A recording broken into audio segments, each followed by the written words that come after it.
All right, I'd like to welcome everybody to tonight's event. We have been running our Young Entrepreneurs Academy for 3 years now, and the culmination of the whole semester is really tonight's event. And the kids have spent the better part of, I guess, 20-plus weeks now developing business ideas and creating an investor presentation, which you're going to see tonight. We have our panelists here, will be introduced by our MC in a little while, who are here to provide funding to the kids to start up their businesses. I'm Mitch Beinhacker. I'm one of the program managers of the Academy here. I started the program 3 years ago in association with a group up in Rochester, New York, who runs the program from there. And it's my pleasure to welcome you all tonight. Let me give you a little bit of background. So the program started in 2004 in Rochester, New York.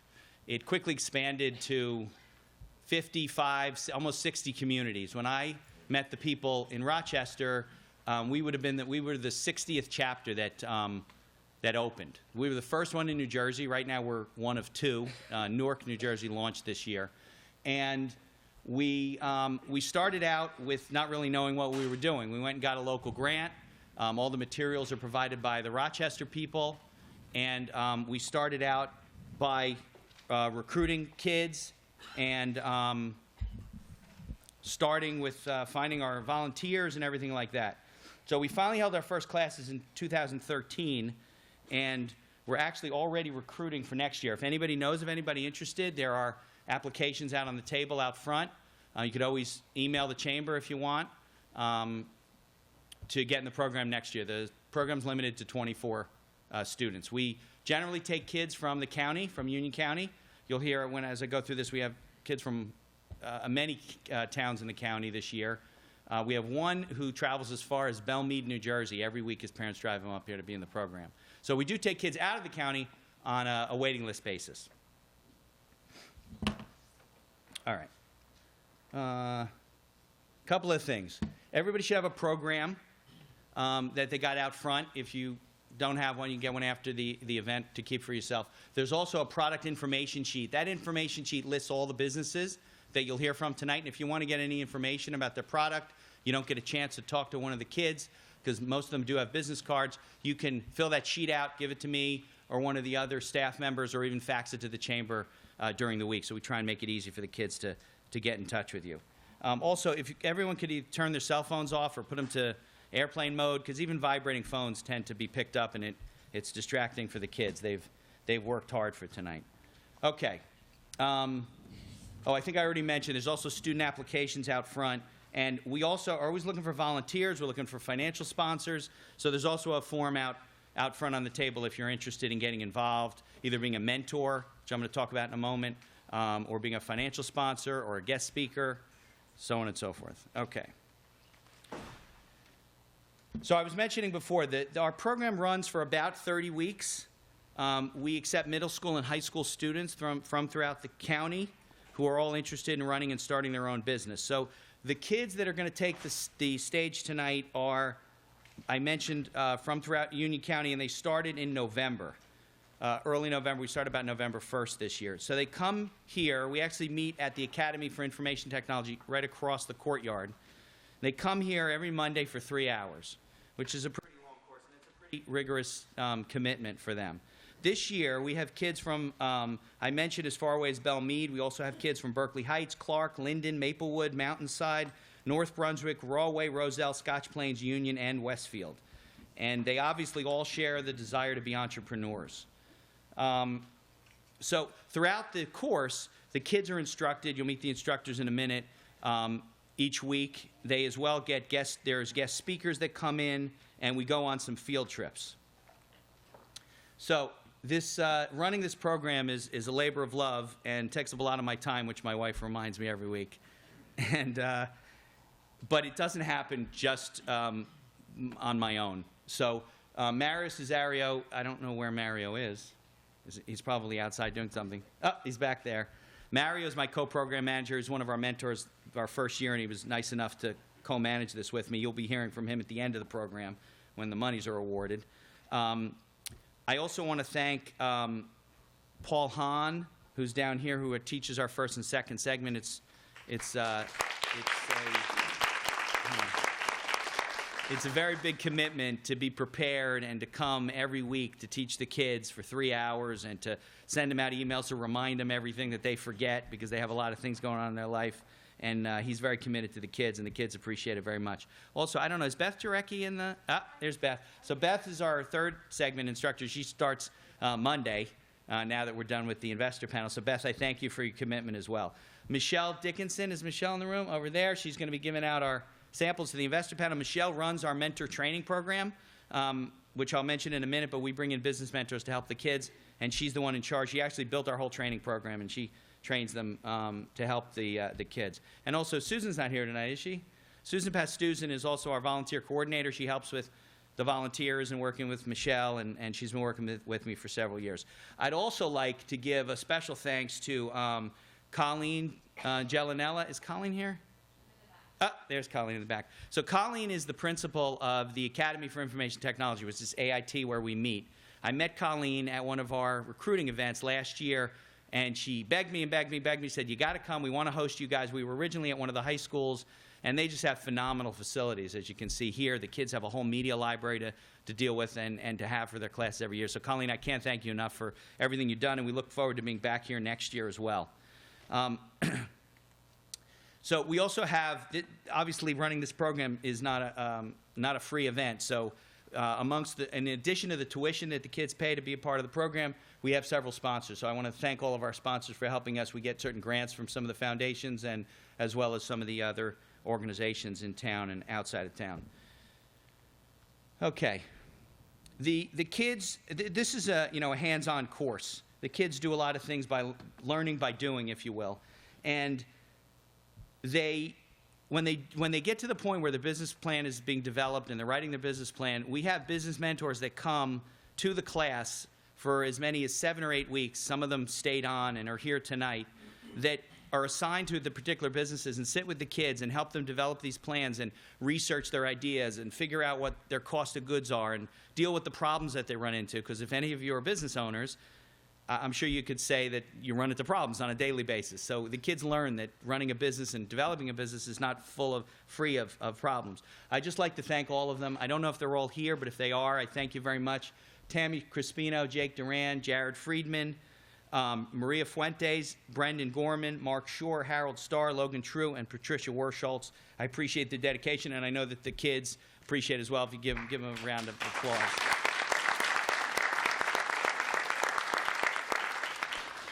We also have guest speakers that visit the class, and we go on a host of field trips.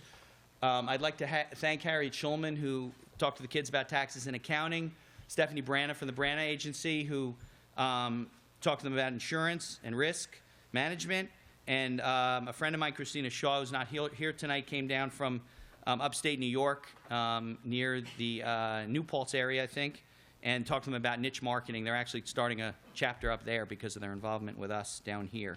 I'd also like to thank C.J. Raycraft from Amuse Restaurant. If you haven't been to his restaurant in town in Westfield, it's fantastic. He hosted the kids one day and showed them how he runs his business. We also went to the Savory Spice Shop, so I thank Becky and Jackie for that. That's to visit a franchise, see how a franchise business works. And in the spring, we are going to MetLife Stadium to see how they run the sports business there. So I thank Dan Pincus for that, who's a client of mine. So let's get on to tonight's event. In the real world, no business can have any hope of success without sufficient capital and the money and other resources necessary to support and drive their concept. In the typical situation, the entrepreneur with the big idea does not have enough capital generally to make it on their own. So they must convince others who have the money of the quality and the potential of their idea. In the real world, the ability to persuade investors to believe in your idea will make or break your business. And if you can't convince them, your business never gets started. So tonight, for all of our young entrepreneurs, if you will, the rubber meets the road. So tonight our entrepreneurs will be making their pitches for funding to our panel of investors who you'll meet in a moment. The MC is going to introduce them. The students will take the stage. They have 5 minutes, and they'll be timed, and they've all practiced and so forth. And the panelists will have the opportunity to ask 3 questions. At the end of the panel, at the end of all the presentations, the panelists will recuse themselves. They'll deliberate. They'll decide how they're going to allocate the funding that they brought for tonight, and they have to allocate everything. Their allocation is based on their discretion as to whether they think based on the presentation or the business idea or both or so forth. At the end of the night, my counterpart Mario will be announcing the funding that's been awarded, a runner-up, and a winner who will go to the regional competition in Rochester to compete against another 20 or 30 or 40 communities. One of our panelists tonight who will be introduced in a moment is last year's winner. She went to Rochester and was first runner-up against the winner. And there's 2 winners in Rochester that go to Washington, D.C. for the National U.S. Chamber of Commerce Summit. We even have a national deal with Shark Tank, and the winner gets to film for Shark Tank. Doesn't guarantee they'll be on TV, but they do get to film for Shark Tank. And there's scholarships that are awarded and so forth. Okay, so let's get started. Our MC this evening, who's gracious enough to do this for us, is our current Executive Director of the Greater Westfield Area Chamber of Commerce. His tireless efforts have grown our chamber to almost 500 members, and our communities are thriving because of his work and dedication. So without further ado, please join me in welcoming to the stage tonight's Master of Ceremonies, Gene Giannotti.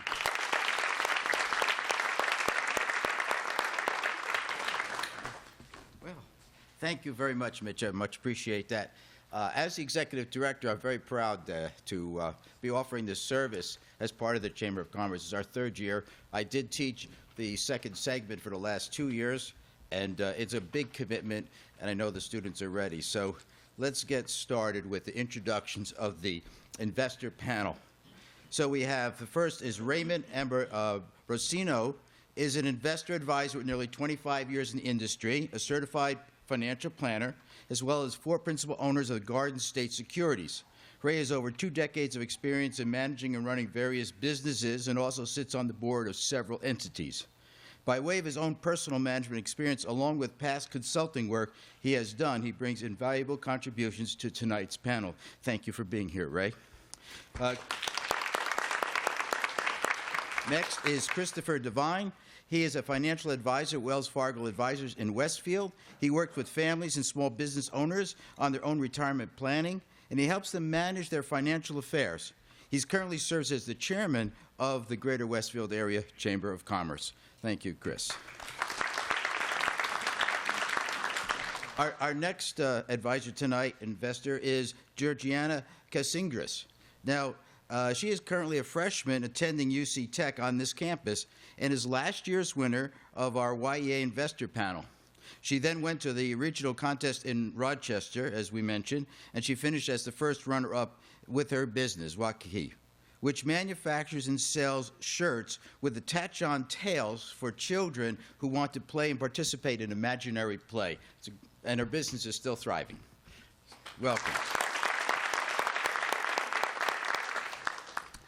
Next up is Robin Lefkowitz from Northfield Bank, Senior Vice President and Director of Business Development. She has over 27 years in banking financial experience. Northfield Bank, one of our sponsors, is a community bank with branches throughout Staten Island, New Jersey, and Brooklyn. Welcome, Robin. Next, we have Ashil Ken Majmudar. I think I've got it. Thank you. He's a certified financial advisor who founded Ridgewood Investments in 2002. He serves as the Chief Investment Officer with primary focuses on managing the value of investing strategies. Ken graduated with honors from both Harvard Law School in 1994 and Columbia University in 1991 with a bachelor's degree in computer science. Prior to founding Ridgewood Investments, Ken worked for 7 years on Wall Street as an investment banker at Merrill Lynch and Lehman Brothers, where he worked on initial public offerings, mergers, acquisitions, transactions, and other corporate financial advisory work for Fortune 1000 companies. He is admitted to the bar in New York and New Jersey, though retired from the practice of law. Thank you, Ken, and welcome. And finally, we have Darielle Walsh, who is a consultant working with nonprofit organizations. I have the very much privilege to work with Darielle. She's on our board also, to facilitate planning and provide training and organizational solutions to board development and effectiveness. She's actively involved in the community for more than 23 years, having served on the Westfield Area Y Board of Directors. She's also was elected to the Westfield Town Council, the Westfield Board of Education, serving as its president for 3 years. Among her other board memberships include the Education Foundation of Westfield, Westfield Rotary, Westfield Optimist Club, Westfield United Club, and the Westfield Municipal Planning Board. A very active person. Welcome, Darielle. So they are prepared now to listen to the presentations of the businesses, and then they will make their evaluations. And as Mitch said, they will go off-site and to another room and deliberate after all of the presentations are over. So let me start now with the first.